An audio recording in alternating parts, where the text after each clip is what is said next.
Salut les burnettes, je suis Marlène. Bienvenue sur ce nouveau podcast du Burnout au féminin. Les burnettes, si vous ne connaissez pas, c'est un collectif fondé par Anne-Sophie à Bordeaux. Ces femmes qui, après des mois de fatigue, de culpabilité, de détresse, désespoir, se sont reconstruites. Ces rencontres de femmes m'ont propulsée vers l'avant. Il y a l'après-burnout. Super Burnette de retour. Me revoilà après plusieurs mois de pause. Le dernier épisode date de mai. Entre-temps, ma nouvelle vie de mère, femme, working girl, ex-burnette était en cours de chargement. Il m'a fallu un peu plus de temps que je ne le pensais pour rebondir et revenir ici après tous ces changements en 2021. La charge mentale, l'épuisement professionnel ou parental, ça existe aussi chez les hommes.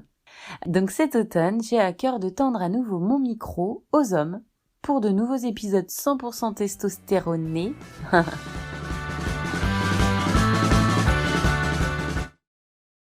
Bonjour Pierre, ça va comment aujourd'hui ? Bonjour, ça va plus ou moins, on va pas se mentir pour commencer, c'est pas le meilleur jour que j'ai connu, mais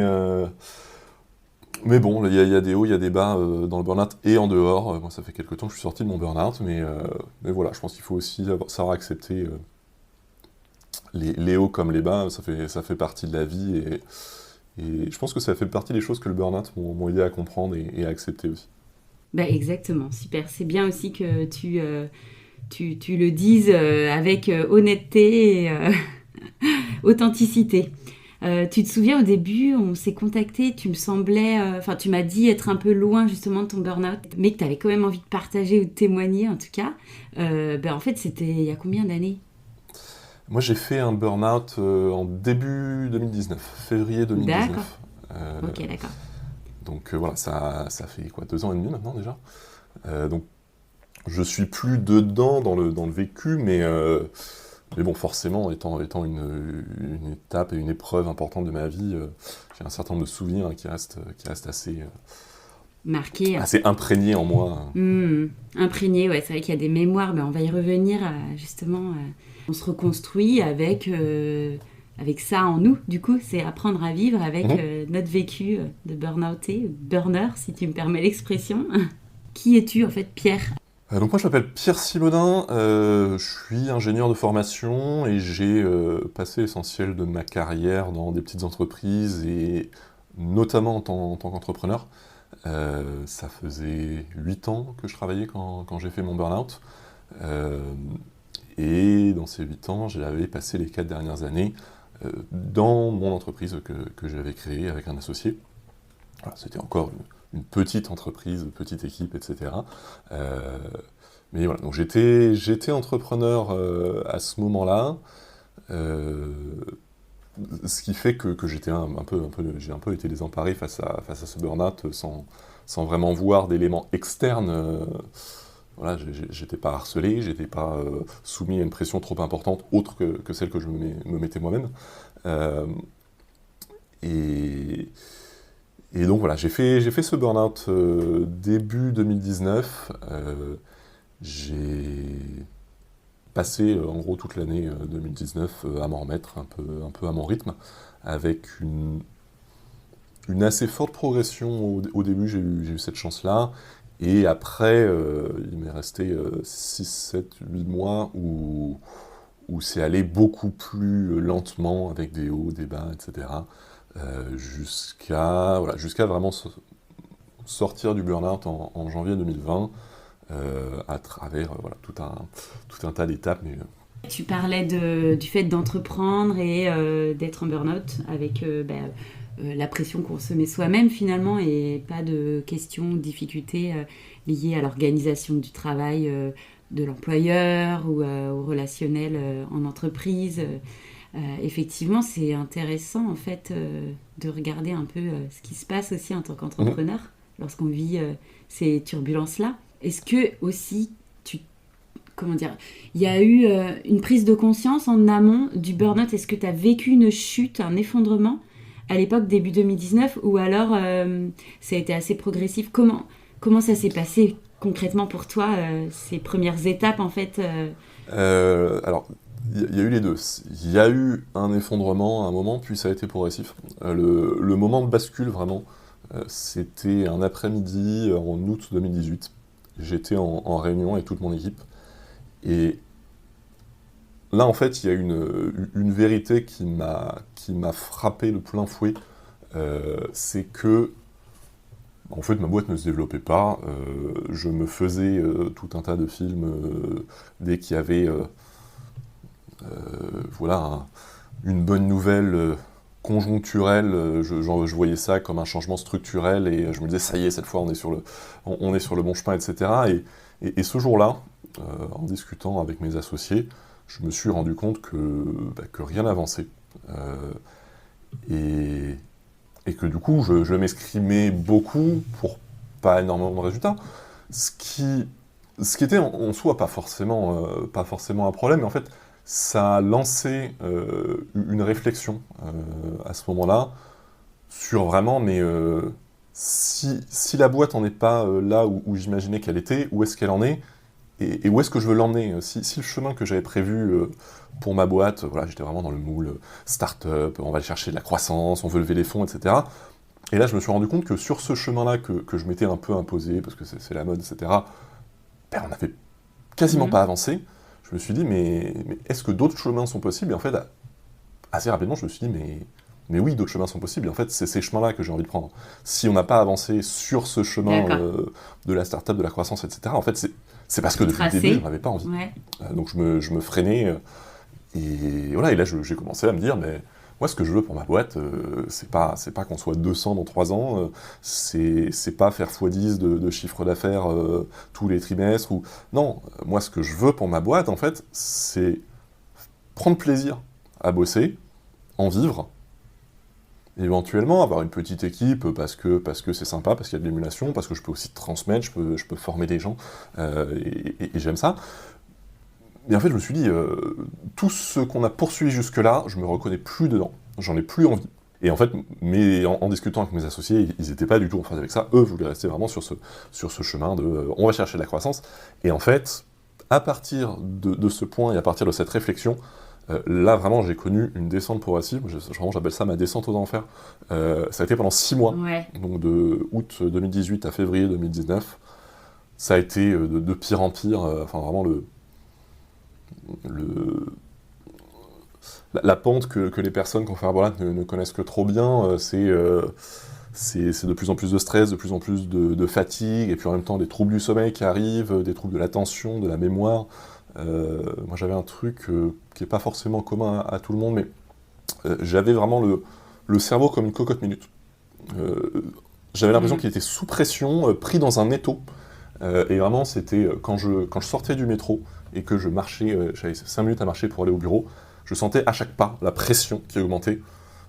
Quand je poussais la porte, Plus tu approchais du bureau, je poussais la porte du bureau, elle était à son maximum et elle ne descendait pas jusqu'à ce que je parte le soir. Et quand je dis le soir, en fait, j'arrivais à 15h, j'arrivais à 11h et je repartais à 15h parce que j'arrivais juste pas à faire plus, quoi. C'était à 15h, je savais que j'avais fini ma journée et je rentrais chez moi, j'allais m'asseoir sur mon canapé à fixer la télé éteinte devant moi parce que j'étais juste vidé en fait à ce stade. Donc ça a été vraiment progressif. Et voilà, donc jusqu'à février 2019 où là vraiment j'étais au plus mal et j'ai pris conscience que ça allait pas s'améliorer et qu'en fait il fallait juste que je quitte ma boîte, quoi, malgré tout ce que ça impliquait et le fait que ça faisait quand même 4 ans que j'y étais, une boîte c'est son bébé, hein, mais voilà, j'ai su que j'avais juste pas d'autre choix, quoi. Tu as eu cette prise de conscience qui t'a amené vers cette descente aux enfers, comme tu l'appelles, mais finalement pour du meilleur derrière. Mais bon, toute cette période de burn-in, en fait, l'avant-effondrement, elle a été très progressive et assez intense, j'ai l'impression, parce que quand on est entrepreneur, est-ce qu'on s'arrête? Est-ce qu'on décide de s'arrêter? Là, tu dis, j'ai décidé de quitter ma boîte, mais c'était ta propre boîte. Donc, ça impliquait, j'imagine, beaucoup de difficultés aussi derrière de prendre une telle décision. Ce qui t'a peut-être amené si loin dans ton état de santé. Comment toi, tu tu ressens ça là aujourd'hui Non, enfin, c'est clairement ça, hein. C'est pas évident de quitter sa boîte, surtout quand en plus on se pose la question mais pour faire quoi? Qu'est-ce que je suis en dehors de ça? Qu'est-ce que je suis capable de faire? Dans quoi je vais me plaire, etc. Et ça, cette réflexion-là, elle démarre avant même qu'on s'autorise à se reposer, quoi. C'est incroyable. Complètement. J'imagine que pendant les 6 mois de descente, tu étais dans ce cheminement de voilà, qu'est-ce que je vais faire demain, etc. Et je m'étais même pas encore autorisé à penser que je pourrais quitter ma boîte, que j'étais déjà à stresser sur oui, non, mais qu'est-ce que je pourrais faire d'autre en fait. Bon, voilà. C'est vrai que c'est pas forcément évident à gérer. Et oui, la raison pour laquelle il m'a fallu 6 mois, c'est justement parce qu'au début c'était impensable de quitter ma boîte pour mes associés, pour mon équipe, pour nos clients, etc. Et puis petit à petit, ça devenait de moins en moins impensable jusqu'au moment où je me suis dit que même si c'était pas forcément confortable pour grand monde, j'avais juste pas d'autre choix. Et ça a été facilité par le fait que j'ai choisi. Je ne sais pas si c'était un coup de bol ou si, in fine, c'est que je me suis finalement autorisé à quitter ma boîte au moment où ça posait le moins de soucis, mais au moment où j'ai quitté ma boîte, on n'avait pas trop de contrats en cours. On était en gros dans une période où je pouvais prendre du recul, je pouvais prendre le temps de transmettre les clés de la boîte à mon associé, sans que ça pose trop de soucis dans les opérations et dans la vie de la boîte, quoi. Donc, j'ai eu cette chance-là de pouvoir préparer un peu la transition, et on s'était pris quelques semaines, un petit mois de transition. Je suis même pas allé au bout, j'ai pas réussi. J'étais vraiment au plus bas à ce moment-là, quoi. Au bout. Est-ce que tu te rendais compte de ton état? Tu pensais au burn-out ou J'y ai pas pensé pendant longtemps. Quand je regarde toute cette période-là, avec le recul, c'était clairement la pire période de ma vie. Et en fait, quand je la regarde, je me dis que c'est un peu bizarre parce que j'avais conscience d'être mal, mais dans cette prise de conscience, il me manquait quelque chose. Un peu comme si je voyais que ça allait pas bien et je voyais un peu séparément les différents symptômes que j'avais, mais sans prendre ce pas de recul pour me dire ok, là il y a vraiment un problème d'ensemble, ça va pas du tout, et ça ne fait que descendre, et il faut vraiment faire quelque chose. J'avais un petit déni, on va dire, petit parce que le déni peut être beaucoup plus fort que ça et beaucoup plus long chez beaucoup de personnes. Moi, j'ai une personne proche de moi qui avait fait un burn-out peu de temps avant moi, donc j'avais cette chance de connaître un minimum. J'y connaissais pas grand-chose, mais j'avais suffisamment les bases pour savoir que oui, c'était possible pour moi, et que voilà, c'est pas un signe de faiblesse, c'est pas tous ces clichés qu'on peut avoir sur le burn-out, c'est juste voilà, je savais que c'était une possibilité pour moi, et j'y ai pas du tout pensé pendant longtemps. Et en gros, le moment où je me suis arrêté, c'est un peu le moment où ça fait ting. Mais en fait, burn-out, quoi. Oui. Donc là, c'est là que je me suis dit, mais en fait, si c'était ça, et je suis allé voir un médecin tout de suite, et qui m'a dit, enfin, je vous arrête, quoi. C'était impensable pour moi d'avoir un arrêt de travail dans ma propre entreprise, mais voilà, c'est ce que j'ai fait. C'est ce qui s'est passé. C'était indispensable, quoi. Ce médecin, tu es allé le voir le jour où, du coup, tu as transmis les clés de la boîte, ou comment... Oui, c'est un peu dans cette période-là. En fait, il y a la décision d'arrêter, je l'ai prise. Ça pourrait sembler sur un coup de tête. En fait, j'étais en train de marcher pour aller au bureau, et je me suis dit, ok, c'est bon, j'arrête. Et ça peut sembler être un coup de tête, mais en vrai, ça faisait des semaines, ça faisait des mois que le cheminement trottait dans ma tête, et c'était juste... Ça ressemble à une prise de conscience. C'était juste la conclusion logique, il me fallait juste le temps de la prendre, et j'ai jamais une seule seconde regretté cette décision après ça. Et voilà, en gros, je suis arrivé au bureau, j'ai dit à mon associé, écoute, faut qu'on parle, et là je lui ai dit, bon voilà, moi j'arrête, je peux plus. Et le médecin, enfin à ce stade-là, moi j'étais vraiment en mode bon bah il faut que j'arrête, c'est le mieux pour moi. Le burn-out était dans mon esprit un peu secondaire, c'était juste bah, je suis mal, ma boîte me rend malade, du coup je quitte ma boîte. Et c'est dans les quelques semaines justement de cette transition après où je me suis rendu compte que je pouvais vraiment plus, que là je suis allé voir le médecin et avec ce besoin d'avoir un mot et un diagnostic sur ce que je vivais et voilà, et ce médecin m'a confirmé que ah oui c'était un burn-out et ça m'a moi aussi aidé à prendre la mesure de ce que je traversais et pouvoir recommencer à avancer et à me reconstruire à partir de ça, quoi. Et en parallèle du docteur, est-ce que tu as suivi un accompagnement en particulier, psychologique ou autre? Comment tu as fait pour avancer dans les semaines qui suivaient à quoi tu t'es rattaché? La personne de mon entourage qui a fait un burn-out a été vraiment précieuse pour m'aider à avancer et à relativiser, à comprendre ce qui m'arrivait, à déculpabiliser. Dès que j'ai quitté mon entreprise, je me suis inscrit à Pôle emploi et ils m'ont proposé un suivi par une psychologue du travail de Pôle emploi. Donc j'ai eu cet accompagnement-là. J'ai vu la psychologue du travail juste quelques fois, mais ça a vraiment été précieux. Elle m'a donné vraiment quelques clés, quelques pistes, juste pour comprendre vraiment ce dont j'avais besoin pour prendre encore un peu de recul et accepter cette situation. Le fait en plus qu'elle soit de Pôle emploi m'aider à être un peu plus confortable, on va dire, dans cette situation de... je touche des indemnités Pôle emploi, mais je ne suis pas là maintenant, à cet instant, activement en train de chercher du boulot. Et voilà, elle m'a aidé aussi à accepter que non mais ce dont j'ai besoin maintenant, c'est pas d'aller passer les entretiens, quoi. C'est de me poser, de me reposer, de me reconstruire, de construire un projet. Et à ce moment-là, il serait temps d'aller chercher du boulot. Et juste le fait d'avoir un peu, on va dire, cette bénédiction d'un médecin, de Pôle emploi, etc., pour me rassurer sur le fait que bon, je suis pas en train de me faire un film, je suis pas en train de profiter de la société ou quoi que ce soit. Ça m'a aidé à être un peu plus serein sur certains sujets. Ça n'en a pas rendu le burn-out facile à vivre, mais... Ouais, mais accepter en fait la situation. Complètement. Ok. Et après, j'ai vu une psychologue un peu plus tard. Après, il y a un autre accompagnement moi, qui m'a beaucoup aidé, mais que bizarrement, j'avais fait 2 ans auparavant. 2 ans auparavant, j'avais été suivi j'avais travaillé avec une coach.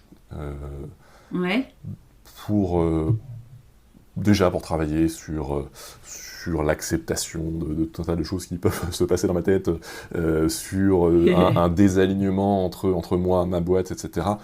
Et même si tout ça n'a pas été suffisant pour éviter le burn-out, ça a été précieux parce que en fait, tout un tas de réflexions, de prise de conscience qu'on se fait la plupart du temps après un burn-out, moi j'avais déjà fait quand même une partie du chemin. Et ça m'a beaucoup aidé, notamment dans les premières semaines, les premiers mois. J'avais déjà beaucoup avancé, en fait, avant même mon burn-out. Et c'est vrai que ça m'a aidé à pas trop culpabiliser, à prendre du recul, à juste accepter ce qui m'est arrivé. Ce qui aurait été beaucoup plus difficile quelques années auparavant, quand j'avais pas tout à fait cette conscience, quoi. D'accord, et cette connaissance aussi de toi-même, je pense, parce que le coaching, du coup, est en lien avec la connaissance de soi, etc., de ses talents, valeurs, injonctions, etc. Donc, effectivement, tu avais déjà bien déplié, j'imagine, les choses, quoi, dans ces objectifs-là. Sur les semaines qui ont suivi l'arrêt de ta boîte, c'était comment pour toi? Est-ce que tu étais... je parle de la période Canap en fait, Pierre. Qu'est-ce que tu faisais Dans ma période Canap, j'étais sur mon canapé, comme tout le monde. Je me levais le matin, j'allais sur mon canapé. Dans mes bons jours, j'arrivais à allumer ma télé. Dans les mauvais jours, j'avais même pas la force de prendre la télécommande. Enfin, j'en étais vraiment, vraiment là. C'est vrai, à partir du moment où j'ai eu l'arrêt de travail, j'ai eu le... C'est bizarre parce que c'est à la fois une libération. Enfin, j'ai senti quand même tout de suite un poids qui se libérait, mais en même temps, ce poids a entraîné avec lui les dernières forces qui me restaient, qui m'ont laissé vider pendant presque un mois. J'ai passé un mois vraiment dans cette phase de canap. Le trou noir. Ou la phase de larve, comme j'appelle ça. Et voilà, un mois, ce qui est peu par rapport à d'autres personnes qui font face à ça pendant beaucoup plus longtemps, donc je m'estime assez chanceux là-dessus. Et c'est notamment des vacances au ski avec des amis, un mois justement après mon arrêt, qui m'a beaucoup aidé. J'ai réussi à skier à peu près tous les jours, avec des hauts, des bas, mais ça m'a fait du bien de sortir, de prendre l'air, de voir des gens après un mois enfermé chez moi. Pour moi, c'était un peu la vie qui reprenait, quoi. C'était loin de marquer la fin de mon burn-out et de mes ennuis, mais ça a marqué une étape assez décisive quand même dans ma remontée de la pente. Et ouais, c'est rigolo parce que le parallèle entre la piste de ski et la pente, oui, voilà. Ça me fait sourire. Mais je comprends, et je comprends parce que pour l'avoir traversé aussi, cette période trou noir, moi je dis le trou noir, je sais plus comment tu l'as appelé toi. Ouais, c'était la période de larve, dans le sens où on n'est pas plus actif qu'une larve, mais il y a un devenir derrière. La larve, elle reste pas larve toute sa vie. Ouais, c'est beau.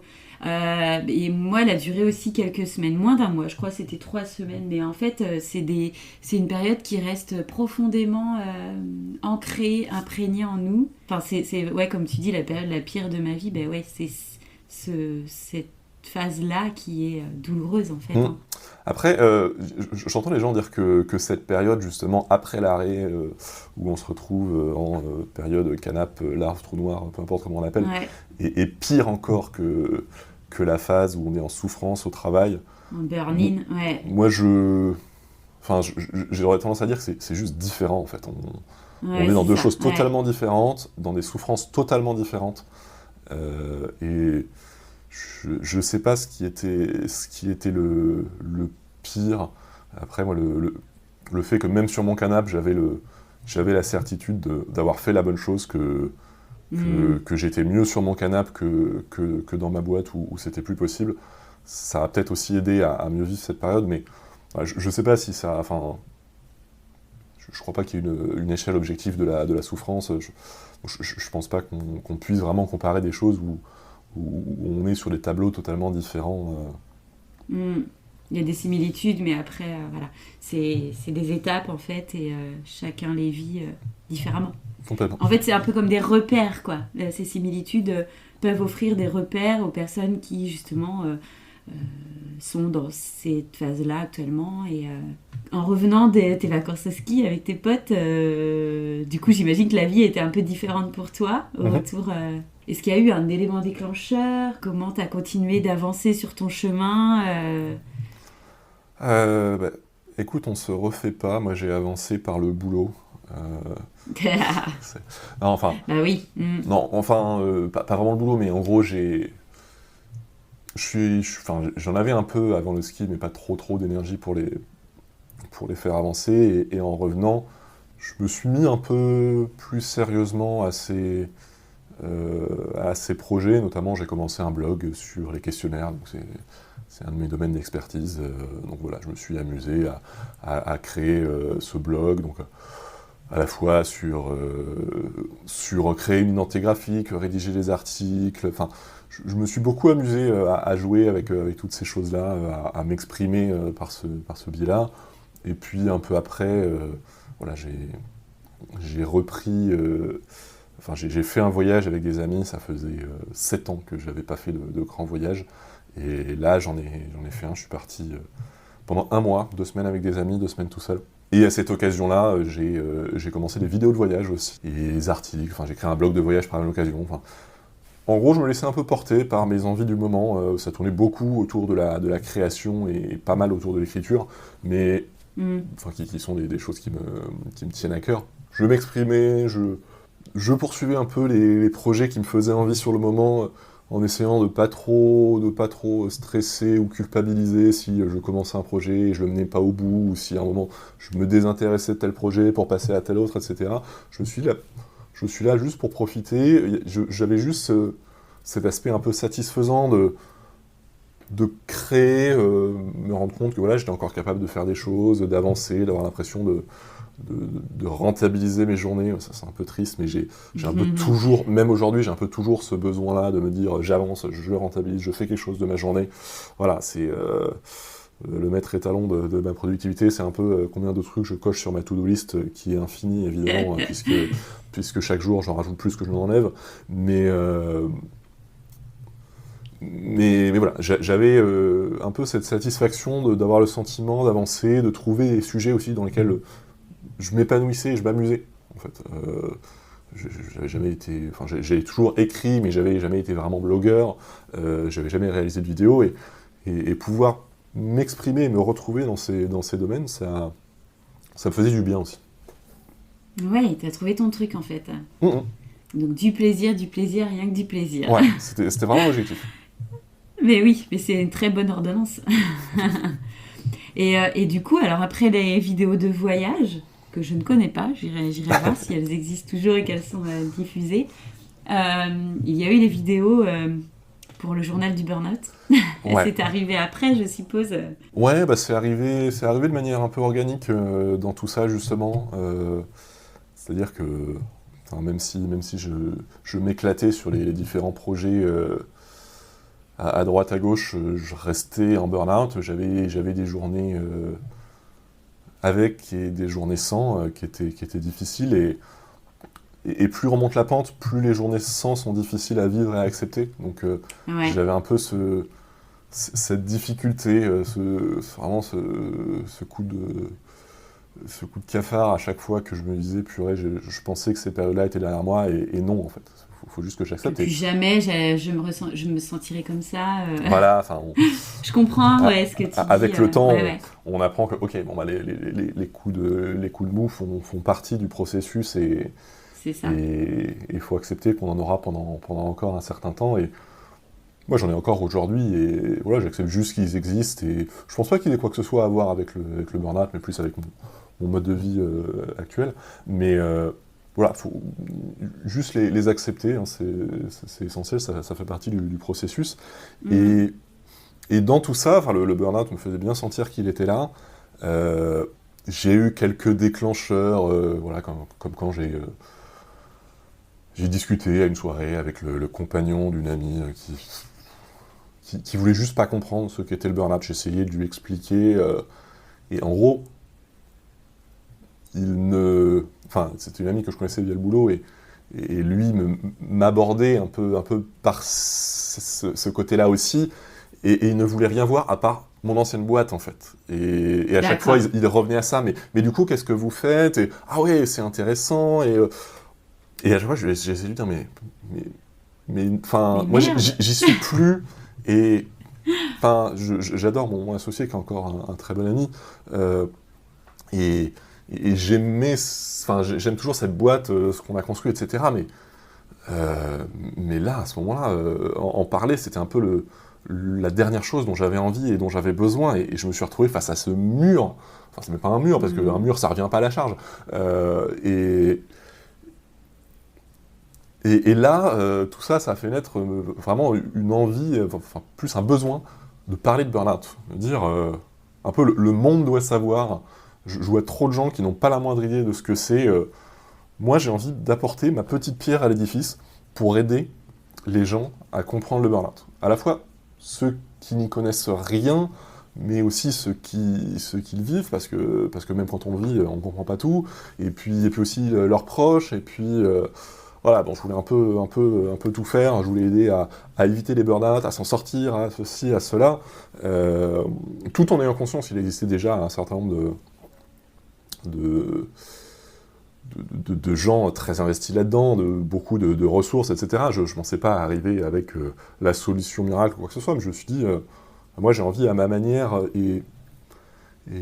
Contribuer. et sous mon format de le faire, et mon format assez rapidement, ça s'est imposé comme étant la vidéo, parce que je m'amusais à faire des vidéos de voyage. Je me suis dit, je commence à avoir des bases en vidéo, et passer aux vidéos sur le burn-out était une transition qui me semblait logique, pas forcément évidente, parce que du coup ça voulait dire que je passais aussi devant la caméra, ce que j'avais jamais fait. Mais voilà, petit à petit, se sont mis en place les pièces du puzzle en me disant, là, ce que j'ai envie de faire, c'est de faire des vidéos pour parler de burn-out. Mes voyages, c'est cool, mais c'est pas ce qui me fait vibrer là, maintenant. J'ai envie de parler de burn-out. Est-ce que ça n'a pas été un retour à...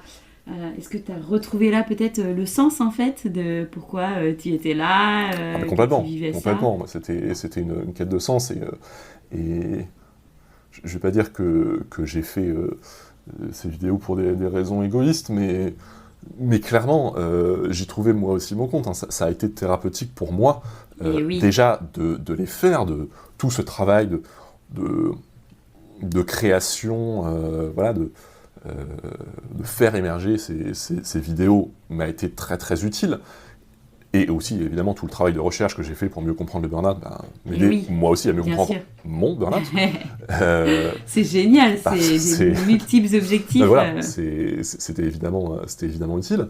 Et ça, évidemment, je ne peux pas le savoir à l'avance, mais aussi tous les retours que j'ai eus sur mes vidéos, et les liens que j'ai pu créer avec des personnes à droite, à gauche, qui elles-mêmes vivaient un burn-out, m'ont aidé aussi, et m'ont aidé énormément à trouver ce sens, à me dire, ouais, je suis utile à d'autres personnes, quoi. Carrément. Ah, c'est très fort. Quand je t'entends en parler, je ressens et je vois, j'entends dans ta voix ce truc-là qui fait du bien et qui s'agite, et qui...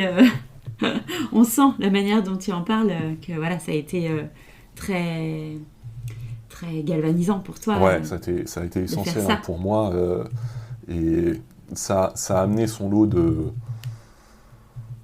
difficultés aussi, dans le sens où je me mettais beaucoup de pression pour ces vidéos. Alors la première vidéo c'est un peu particulier, mais j'ai bossé 2 mois dessus, entre l'écriture qui m'a pris 1 mois, puis le tournage qui s'est fait sur plusieurs jours, pour une vidéo de 6 minutes, puis après le montage, et puis je voulais faire des effets spéciaux, etc. Enfin, j'ai passé beaucoup de temps, beaucoup trop de temps, mais bon, c'était ma première copie, et après ça, en fait, je me suis imposé un rythme en fait, je voulais sortir une vidéo par semaine, et il y a un moment où j'ai dû me rendre à l'évidence que ça n'avait pas de sens de s'imposer, de m'imposer ce rythme-là, parce que déjà il était trop élevé pour mes capacités actuelles, que ça me mettait une pression énorme, et en plus pour rien, parce que ma première vidéo a très bien marché, a été très bien reçue, et du coup ça m'a fait sentir un peu une sorte de devoir envers les personnes qui regardaient mes vidéos. Je suis passé sur ma chaîne YouTube en l'espace de quelques jours de 20 personnes qui en gros étaient ma famille, qui regardaient mes vidéos de voyage, à 200 abonnés, quasiment du jour au lendemain, et là je me suis dit, alors 200 abonnés c'est rien à l'échelle de YouTube évidemment, mais là je me suis dit, je me suis senti un devoir envers ces personnes-là, et il m'a fallu du temps pour accepter que déjà, j'avais pas de devoir envers elles. Je peux les aider, c'est très bien, et je les aide, c'est très bien, mais j'ai pas un devoir à tel jour, telle heure, etc., d'être là pour les aider. Et en plus de ça, eux n'avaient pas d'attente vis-à-vis de moi. Et ça, j'ai mis un peu de temps à le comprendre. C'est-à-dire que mes vidéos leur faisaient du bien, je le sais parce qu'ils me le disaient. Mais sur tes communautés, voilà. Ouais. Mais pour autant, sur YouTube, sur de tous les retours que j'avais sur des groupes Facebook aussi, de tous les échanges que j'avais, les gens me disaient que ça les aidait, mais ils attendaient pas pour autant mes vidéos. Ils n'avaient pas un manque si cette semaine-là il n'y avait pas de vidéo de Pierre Sievelin pour le journal du burn-out, en fait. Et ça, il m'a fallu du temps à le comprendre, à me dire ces contraintes-là n'existent pas dans la tête des gens qui me suivent, donc j'ai pas besoin de me les mettre à moi. Si je sors une vidéo toutes les semaines, c'est très bien, mais si j'en sors une 2 semaines plus tard, voire 2 mois plus tard, c'est pas grave, personne m'en voudra. C'est ok aussi, quoi. Il y en a certains qui se rendront même pas compte que ça fait 2 mois que j'ai pas sorti de vidéo. Et il y en a qui me diront « Ah ben c'est cool, ça faisait longtemps, c'est cool de voir à nouveau une de tes vidéos. » quoi. Mais il y a personne qui me dira, et personne ne m'a jamais dit « Oh, qu'est-ce que tu foutais ?» Enfin, voilà, ça peut paraître bête, mais ça, c'est des choses... il faut un peu de temps pour les assimiler quand on a envie de bien faire, quand on a l'impression d'être utile, ben, ça peut venir avec un certain poids. Et là, je suis en train de parler d'un mécanisme qui est assez fréquent dans le burn-out, hein, l'envie de bien faire, l'envie d'être présent quand on nous appelle, toujours là au rendez-vous. Le perfectionnisme, le perfectionnisme, etc. Enfin, ce sont des choses qui sont communes à la plupart des personnes qui ont fait un burn-out. Et moi, c'est bien parce que, à mon échelle, ça me faisait mon petit labo pour retrouver un équilibre, pour jouer avec différents paramètres, pour faire des essais, des erreurs, pour me dire non, là, je me suis encore planté. C'est pas comme ça qu'il faut que je gère le truc. Là, je suis en train de retomber dans les mêmes travers.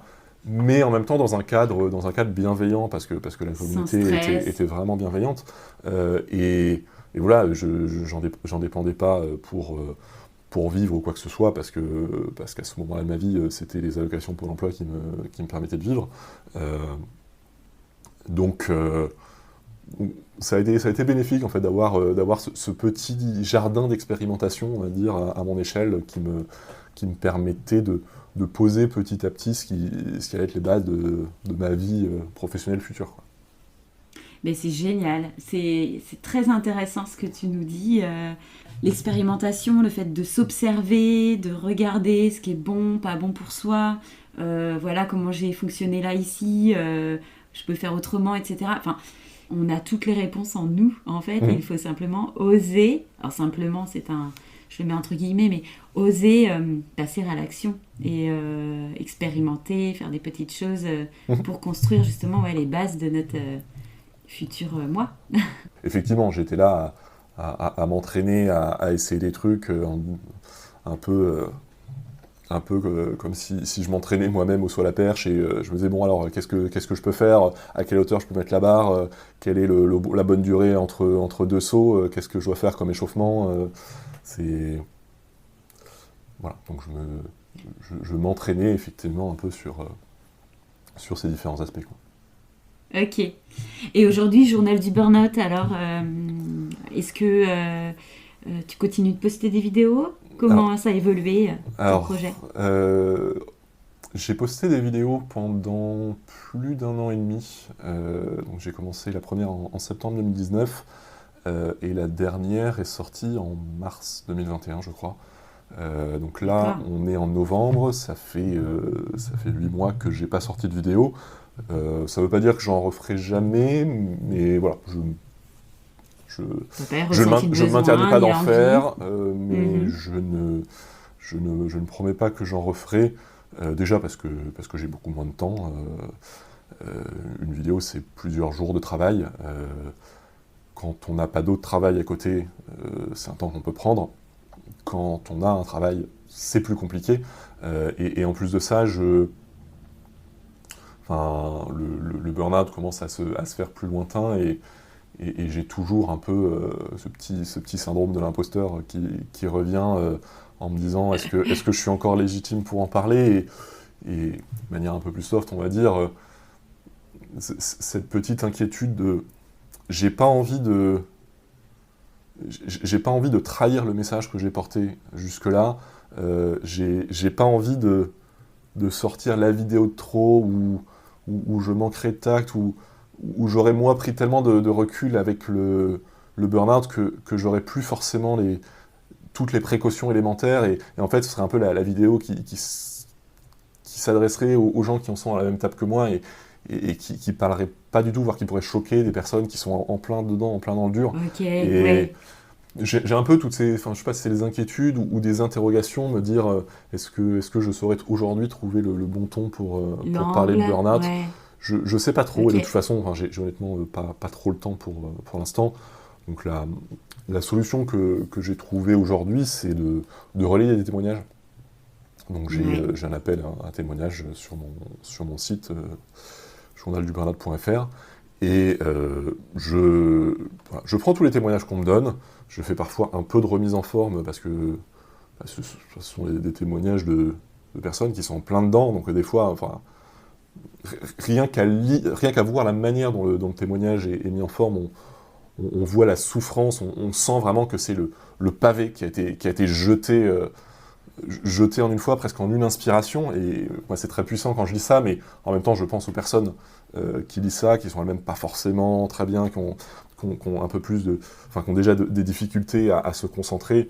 Alors je pense à elles, je me dis, bon, j'essaie de leur mettre un peu en forme, que ce soit plus fluide, plus lisible, Mhm. et voilà, donc je publie ces témoignages qui ont l'avantage du coup de porter les mots de gens qui sont eux encore en plein dedans.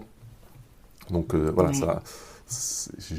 j'ai pas du tout ce souci de est-ce que je saurais parler de burn-out, puisque c'est plus moi qui parle de burn-out. Moi, je profite de la petite communauté, de la petite audience que j'ai construite pour donner de la visibilité à des témoignages qui font à la fois du bien aux personnes qui les écrivent, parce qu'ils mettent des mots sur ce qu'ils vivent, et eux aussi ont un peu ce sentiment d'être utile que moi j'avais quand je faisais mes vidéos, de se dire, ben, en partageant ce que j'ai vécu, j'aide d'autres personnes. Et ça aide aussi évidemment les personnes qui les lisent, parce que enfin, j'ai découvert ça un peu au fur et à mesure, mais le fait juste de voir, de lire des personnes qui ont vécu ça, et de se dire, ok, en fait, je suis pas anormal, c'est pas moi le problème, il y a plein d'autres personnes qui vivent ça, un peu chacun à leur manière, et je vois les points communs, mais je vois aussi les différences. Mais au moins, je me reconnais dans ces parcours de vie, dans ce que les autres personnes vivent. Ça fait énormément de bien pour la déculpabilisation, pour la compréhension de ce qu'est le burn-out, parce que c'est pas une mince affaire. Complètement. Je suis complètement en phase. Donc que ce soit un podcast, une vidéo, un article de blog, etc. En fait, on est dans les mêmes recherches d'objectifs, là, vraiment de lever le tabou sur le burn-out, de libérer la parole. Euh, c'est très fort, en fait, c'est puissant, quoi. Hein, ces outils Mhm. qu'on a trouvés, ouais, moi, je me suis aussi révélée dans cette création du podcast de Super Burnett, Mhm. finalement. Ça m'a beaucoup, beaucoup aidé dans cette phase de reconstruction dans laquelle j'étais, pour en parler, parce que c'était très difficile pour moi à l'époque de parler de ce que je vivais, d'accepter, et cette force en soi de vouloir partager aussi ce que vivent les autres, quoi. Les histoires de chacun. Ouais, c'est très puissant. C'est un truc de dingue. Mhm. Ouais, Donc effectivement, pour les gens qui veulent raconter leur histoire, alors avec les burn-out, du coup, je réceptionne aussi beaucoup de témoignages écrits. Mhm. Sur le site, on a aussi une page avec des témoignages écrits de femmes qui ont vécu le burn-out. Et effectivement, je lis bien ces messages un peu pavés, écrits au kilomètre, sans ponctuation, etc. Où là, on sent vraiment que la personne lâche ce qu'elle a vécu, qu'elle a besoin de poser à l'écrit Mhm. son histoire, quoi. Ouais, on sent vraiment les vannes qui s'ouvrent, et le flot qui se déverse. Voilà, bon, c'est effectivement Et le sans soulagement. ponctuation, et quelque chose qui revient assez, Tu vois ce que je veux assez dire? souvent, parfois juste en phonétique, c'est pas les bons mots, mais le son de la phrase est le bon, donc on arrive à comprendre. On sent vraiment cette libération, et moi ça me fait du bien juste en lisant ça, de me Ouais. dire, je sens qu'il y a eu au moins un petit déclic là, quand la Yeah, personne ouais. s'est mise devant sa feuille et a commencé à écrire. Et ça aussi, ça fait plaisir de voir des personnes qui font un peu face à ce qu'elles vivent comme ça, et qui arrivent Qui sortent de à... l'isolement aussi, Voilà, par ce biais-là. complètement. Ouais, j'en ai la chair de poule. Après toutes ces vidéos publiées sur YouTube et cette communauté que tu as fait grandir au fil des mois, aujourd'hui, t'en es où? Qu'est-ce que tu fais aujourd'hui? Alors aujourd'hui, je suis freelance sur plusieurs métiers d'ailleurs. Pareil, c'est quelque chose qui s'est construit de manière un peu organique. Euh, En 2019, pendant ma convalescence, ma longue convalescence, on va dire, il y a un moment où j'avais créé un profil sur plusieurs plateformes freelance sur mon premier sujet d'expertise, donc les enquêtes en ligne, et puis rien. J'ai pas une seule demande. J'ai pas une seule demande jusqu'à novembre 2019, où là j'ai un client qui m'a contacté, et juste après un autre client. Et donc petit à petit, je me suis mis à faire des missions vraiment à temps partiel. Moi j'ai un métier où je bosse, enfin c'est quelques jours de travail répartis sur quelques semaines ou quelques mois, donc c'est assez léger, on va dire, comme charge de travail quand on n'a pas beaucoup de missions. Et du coup, j'ai profité de ça pour euh, remettre un pied un peu dans le monde professionnel avec une activité, avec des clients, etc. Et en parallèle, ça me laissait beaucoup de temps, notamment pour mes vidéos. Et au fur et à mesure, mon activité a pris de plus en plus d'ampleur, donc j'ai eu de moins en moins de temps. Et après, j'ai ajouté quelques cordes à mon arc, notamment sur ce qu'on appelle le no-code. Alors je ne vais pas forcément entrer dans le détail, mais voilà. Je me suis rendu compte que tout un tas de choses que je faisais dans mon ancienne boîte, où moi j'avais l'impression que c'était juste du bidouillage, où je m'amusais à automatiser tout un tas de trucs, à connecter les outils, tout ça. Je me suis rendu compte que c'était un mouvement et que c'était des compétences qui étaient très valorisées et très recherchées des clients. Je me suis dit, bon, si c'est valorisé, je vais ajouter ça à mon profil. Et j'ai eu aussi des clients là-dessus, et de plus en plus. Et aujourd'hui, sur ces différents métiers, donc je fais les enquêtes en ligne, je fais de l'automatisation, je développe un peu aussi des petites applis web. Et sur ces différents métiers, je bosse à temps plein, ou presque. Donc voilà, mon activité s'est construite petit à petit et montée en régime petit à petit. Et à côté de ça, j'essaye de mener à bien tout un tas de projets pro-perso, donc le journal du burn-out et les témoignages que je reçois, l'annuaire du burn-out, qui est un annuaire que j'avais construit pour justement essayer de centraliser un peu les différentes solutions qui peuvent exister sur le burn-out, parce que je me suis rendu compte qu'il existait plein de choses géniales sur lesquelles il fallait tomber par hasard, ou alors que quelqu'un nous les recommande, parce que y a pas d'endroit centralisé où on peut savoir un peu quels sont les différents types de solutions qui existent, et avoir des idées de ces solutions, et avoir des avis sur ces solutions. Donc j'ai créé un annuaire du burn-out qui est en ligne, même si je manque un peu de temps pour continuer à développer, à ajouter de nouvelles fonctionnalités, etc. Je suis de plus en plus sensible au sujet du réchauffement climatique, et j'essaie de plus en plus aussi de m'engager sur le sujet, même si pour l'instant je ne sais pas encore exactement quelle forme ça peut prendre à l'avenir. Je m'investis aussi sur mes sujets, notamment la communauté No-Code, où j'interagis beaucoup avec des personnes qui font le même métier que moi, qui utilisent les mêmes outils que moi, ou d'autres outils. J'essaye depuis 6 mois maintenant de lancer un blog sur le sujet. C'est un peu récurrent chez moi, disons qu'entre les questionnaires, le burn-out, le no-code, je dois avoir plus de 300 articles et vidéos en préparation, qui sont, pour certains, juste un titre, pour d'autres, quelques idées, pour d'autres, l'article est quasiment prêt, il faut juste le publier, mais voilà, j'en ai 50 comme ça, et publier 50 articles, ça se fait pas d'un claquement de doigts.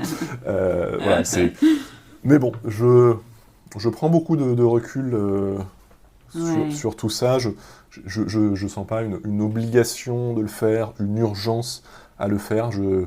J'avance à mon rythme, et c'est un peu devenu une philosophie de vie aujourd'hui. Alors une philosophie de vie qui n'est pas toujours évident de tenir, parce que j'ai des clients qui ont des exigences, qui ont des délais, etc. Donc forcément, je peux pas juste me dire je fais les choses quand j'ai envie de les faire, quand je dois produire quelque chose pour un client, mais bon, de toute façon, en général, ça pose pas de soucis. Mais voilà, j'essaye de construire petit à petit mon équilibre de vie, et ma grosse difficulté, c'est pas tant que le travail soit fait, c'est me construire une hygiène de vie et de travail. Là, aujourd'hui, j'alterne un peu entre des journées où je bosse énormément et des journées où j'arrive pas à bosser, et je me dis, ce serait quand même bien si je pouvais avoir des journées de travail raisonnables, mais assez uniformes, quoi. Il n'y a pas les jours où je fais rien, il n'y a pas les jours où je bosse beaucoup, il y a juste des jours où je bosse raisonnablement.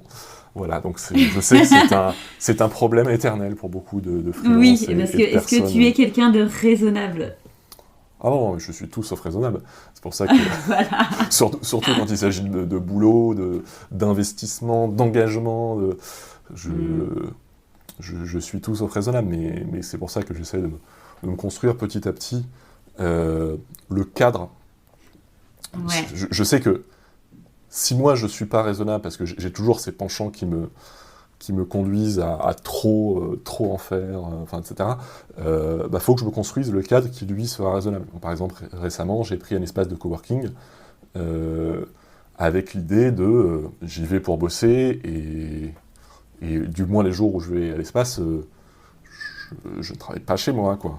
Et quand j'y vais, je rentre pas, j'en pars pas à 20h, j'essaie d'en partir plutôt entre 17h30 et 19h, on va dire, pour l'instant, laissons un peu de marge. Voilà, ce sont les choses que je n'arrive absolument pas à faire pour l'instant, mais j'essaye petit à petit de me mettre les outils en place pour... les garde-fous, on va dire, en fait, qui me seront Mm. utiles. Et voilà, je sais que c'est à la fois une chance parce que j'ai cette liberté de m'organiser comme je veux, j'ai vraiment pu y aller petit à petit, j'ai repris une activité vraiment très progressivement, et c'est vrai que c'est une chance que tout le monde n'a pas, et en même temps ça vient avec ses contraintes, parce que quand on reprend un emploi cadré, etc., on a cette sécurité déjà, le salaire tombe tous les mois, et puis, Mm. on a des horaires, on a des collègues qui, on espère, peuvent être là aussi pour nous aider à relativiser. Enfin, donc voilà, il y a du positif et du négatif. Moi, je sais juste que ça fait bientôt 7 ans que j'ai pas été salarié autrement que de moi-même. Et ma dernière expérience en tant que salarié s'étant très très mal passée. Moi, j'ai depuis ce moment-là, de toute façon, un blocage qui fait que je chercherai toutes les solutions possibles avant de me résoudre à un emploi salarié. Mais voilà, c'est juste c'est vraiment juste mon parcours, mon expérience de vie, mon choix aussi. Après, je sais que le fait de se mettre à son compte après un burn-out est très tentant, notamment quand on a vécu des grosses difficultés relationnelles, voilà, de harcèlement, ou alors ça passait très mal avec les collègues, etc. C'est tentant de se dire, bah, j'envoie Valdingue et tout ça. Après, c'est pas forcément la solution miracle non plus, quoi. Ça vient avec de très gros avantages, mais aussi un prix à payer. Donc, je pense que c'est des choses à prendre en compte. Moi, même aujourd'hui, j'ai pas de plan. Je me suis relancé en tant que freelance en me disant, j'ai pas de plan. Ça peut être pour un mois, ça peut être pour toute la vie. On va voir. Je sais déjà même pas Ouais. si ça va être possible que j'en vive. Donc je vais pas commencer à faire des plans sur la comète sur je vais faire ça, pas faire ça. Je me suis dit, j'essaye. Là, de toute façon, je me sens pas capable de faire autre chose. J'ai pas l'impression qu'il y a un gros coup, de gros risque pour moi à essayer là aujourd'hui. Donc j'ai essayé, et bon, il se trouve que ça marche plutôt bien pour moi, mais c'est pas forcément la solution miracle non plus. C'est des sujets qui doivent être réfléchis aussi, parce que tout plaquer pour le projet coup de cœur peut avoir un revers de la médaille aussi, quoi.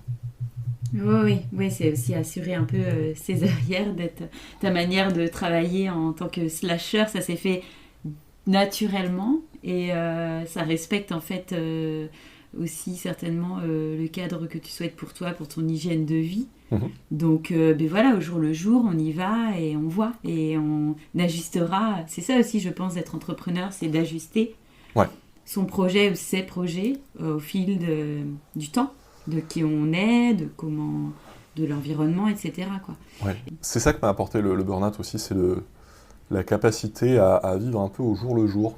Avant, j'étais en permanence dans le présent un peu, parce qu'il faut bien, mais surtout l'avenir, je me projetais à tous les niveaux, sur tout, beaucoup dans le passé aussi. J'ai un gros penchant, une grosse tendance à la nostalgie. Et aujourd'hui, j'arrive beaucoup plus à vivre au jour le jour. En fait, je suis pas là à planifier ma semaine, je suis là à planifier ma journée.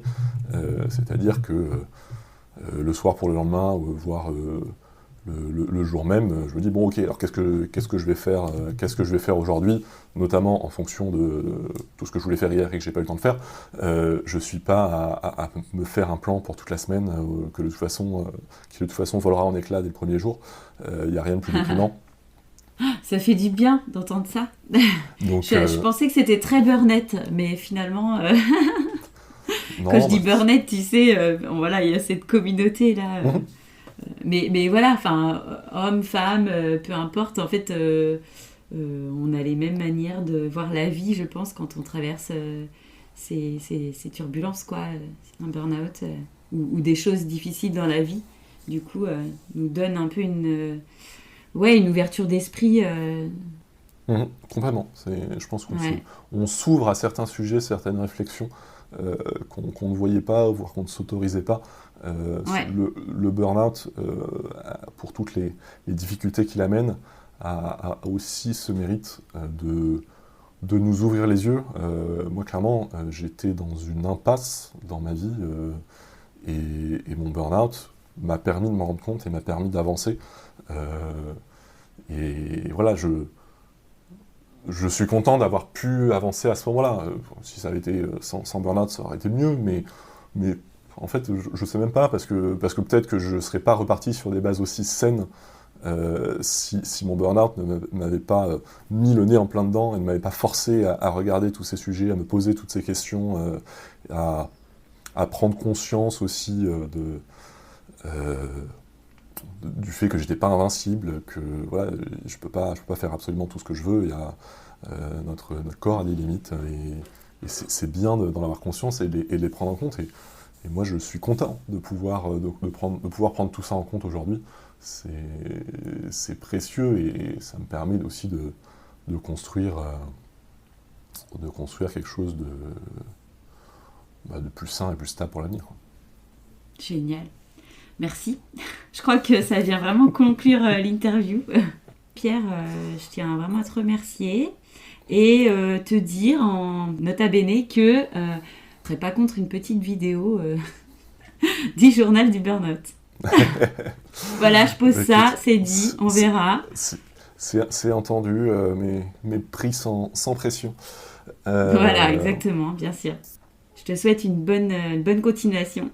Écoute, merci beaucoup Marlène, en tout cas pour cet échange. C'est vrai que moi je suis plus aussi actif que je l'ai été, ou même que je l'aimerais sur tous ces sujets, mais j'en parle toujours avec plaisir, et ça me fait plaisir et ça me touche qu'il y ait des personnes encore qui continuent à me suivre, à me solliciter, à découvrir encore ce que je fais, même si ça fait 8 mois que j'ai pas publié de vidéo. Il y a encore quasiment une personne par jour qui s'abonne à la chaîne. Je suis à 2 doigts d'atteindre les 1000 abonnés sur YouTube, qui était un peu mon objectif, qui n'avait pas beaucoup de sens d'ailleurs quand j'ai commencé cette chaîne. Et là je me dis, c'est marrant, j'ai plus trop le temps de m'en occuper, mais en fait, c'est un contenu qui existe et qui continue à vivre sa vie et à aider des gens. Et c'est vrai que c'est quelque chose d'important pour moi, parce que c'est un peu pour ça que j'ai choisi de faire des vidéos. C'est que ce sont des choses qui restent. Les vidéos que j'ai faites, elles étaient, je l'espère, vraies et authentiques quand je les ai faites. Et c'est quelque chose qui ne changera pas 5 ans ou 10 ans plus tard, en fait. Et c'est vrai que c'était quelque chose qui me tenait à cœur de me dire aussi, je ne sais pas combien de temps ça va durer, mais chaque vidéo que je sors est là est là pour aider des gens aujourd'hui et demain, et c'est vrai que ça faisait... Enfin, ça faisait partie de mes motivations, et même aujourd'hui, ça fait un peu ma fierté de me dire que même si j'ai plus forcément le temps de faire ces choses-là, ben, tout ce temps que j'ai pris avant, il continue à aider des gens, et c'est un plaisir, tout comme c'est un plaisir de voir qu'il y a beaucoup de gens qui continuent ce combat, qui continuent à en parler, qui eux, ont ce temps, et moi je suis admiratif voilà, des burn-out et de tous les gens qui s'expriment au quotidien sur ce sujet, parce que c'est vrai qu'il y a du boulot. Voilà, le grand mystère, c'est comment intéresser les gens qui n'ont pas encore vécu le burn-out. Parler de burn-out aux personnes qui sont dedans, j'allais dire que c'est facile. C'est facile que ça, mais au moins on a leur attention. Réussir à intéresser des personnes qui se précipitent dedans la tête baissée, mais ne veulent pas en entendre parler pour l'instant, parce que non, le burn-out c'est pas pour moi, le burn-out c'est pour les faibles, le burn-out c'est pour ceux qui n'aiment pas leur boulot ou je sais pas quoi. C'est compliqué, et je sais pas si quelqu'un a déjà trouvé la formule autre que de la sensibilisation en entreprise, par exemple, où on va dire il n'y a pas trop le choix pour les employés de venir écouter et de se dire « Eh mais en fait, peut-être que c'est pas si bête que ça dans ma situation. » Mais voilà, je suis en tout cas content d'avoir découvert et de faire partie de cette communauté un peu qui s'investit sur le sujet du burn-out, parce que malheureusement il y en a bien besoin, comme j'aurai du jour où on n'aura plus besoin de nos services, mais on n'y est pas encore. Ouais, dans un monde de demain ou d'après-demain. Après-demain, quoi. Non, mais ouais, alors admiration partagée, Pierre. Et moi, avec ma casquette de burn-out, en fait, on a mis en place, je fais une petite aparté, un escape game. Burn Escape, on l'a appelé. Et en fait, c'est un outil, un jeu tout simplement, qui est proposé en entreprise pour sensibiliser justement sur le burn-out. Et c'est un petit... Mais oui, c'est pour ça que je voulais t'en parler. C'est un bureau en fait de notaire, tout simplement. Et on est immergé dans ce bureau et du coup, là, il y a une clerc de notaire qui a pété un câble, qui n'est pas venue au bureau ce matin. Et du coup, les joueurs doivent un peu comprendre ce qui s'est passé pour elle avec les boîtes de médicaments, les post-it dans tous les sens, la tétine de bébé dans le tiroir, la lettre de suicide en fait à son mari retrouvée dans la poubelle, etc., etc. Et du coup, nous aussi, les burnettes, on a notre propre laboratoire et c'est hyper intéressant ce que ça vient apporter comme clé de compréhension autour du burn-out en entreprise. Ah, c'est génial, j'aime beaucoup le projet, et c'est ça que je trouve génial aussi dans la communauté, c'est que il y a énormément de gens qui parlent de burn-out. Le message est dans l'ensemble un peu toujours le même. Il y a beaucoup de réalité dans le burn-out, mais dans l'ensemble, le fond est le même pour tous. Mais ce que je trouve génial, c'est la variété des approches, la diversité des manières choisies pour traiter ce sujet-là. Ça peut être juste dans le ton, enfin voilà, il y a énormément d'articles sur le sujet, mais il y a beaucoup de partis pris différents, avec des univers très imagés, très descriptifs, très scientifiques. Il y en a vraiment pour tous les goûts. Moi, de ce qu'on m'a dit, il y a peu de vidéos comme les miennes qui existaient du moins quand j'ai commencé à les faire, avec à la fois un contenu scientifique sur le fond, mais sur la forme, une certaine proximité je parle face caméra et je suis pas là en tant qu'expert, mais je suis avant tout que personne qui est passé par un burn-out, même si je m'appuie sur des sources pour ça. C'est important pour moi de mettre un visage sur le burn-out pour qu'il soit plus juste le burn-out c'est les autres, le burn-out c'est aussi moi, quoi. Et c'est plein de gens en France. Et c'est top, et là tu me parles d'un escape game, enfin, je trouve l'idée géniale, et c'est vrai que c'est bien parce que ça diversifie les possibilités de toucher des gens, et ça permet aussi que chacun y trouve son compte.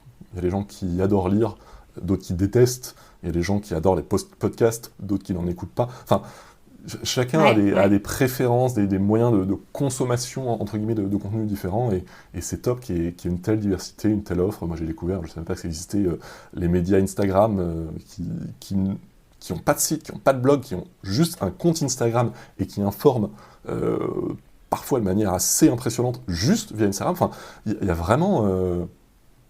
il y a vraiment beaucoup de choses qui existent, et c'est vraiment top de voir cette diversité et cette énergie qui existe. Et oui, de la créativité. Pierre, je te remercie. Je te souhaite une bonne continuation dans tous tes projets. Merci beaucoup. Et puis que tu ailles le mieux possible. C'est ce que je nous souhaite à tous, écoute. Ouais, merci. Prenons soin de nous. Merci à toi. Salut.